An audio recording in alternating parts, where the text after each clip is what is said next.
Tamak haluba merosak diri, ingin lebih tak tahu henti. Baca kisah penuh erti, biar jadi insan pekerti. Assalamualaikum dan salam sejahtera. Saya Ahmad Aisyah bin Hamid, umur 11 tahun, dari Sekolah Kebangsaan Olat Lempit. Ingin berkongsi sinopsis buku Pengembaraan yang Tamak, diterbitkan oleh Azina Media pada tahun 2018. Buku ini merupakan salah satu judul dalam siri kupu-kupu dan mengandungi 16 muka surat.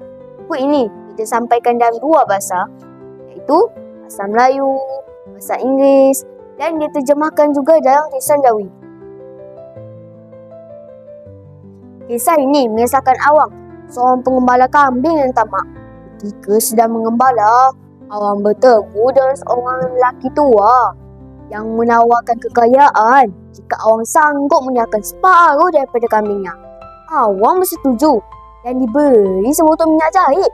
Dengan minyak itu, Awang mampu melihat harta karun. Namun, karena tamak, dia menyapu minyak itu pada mata kanannya juga, walaupun tak diberi amaran bahawa ia akan menyebabkan buta. Akibatnya, Awang menjadi buta kedua-dua belah mata. Awang akhirnya sedar akan kesalahannya setelah dibantu semula oleh lelaki tersebut.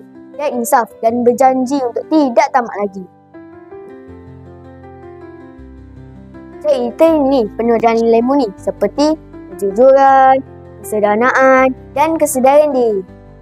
Ia mengajak kita bahawa sifat tamak hanya membawa keburukan, manakala kesederhanaan dan bersyukur adalah kunci kebahagiaan.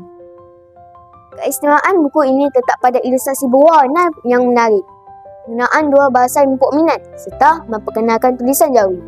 Buku ini sesuai untuk murid sekolah rendah kerana basisnya mudah difahami dan penuh pengajaran. Ia mengajak kita berfikir tentang akibat sifat tamak dalam kehidupan harian. Sekian, terima kasih.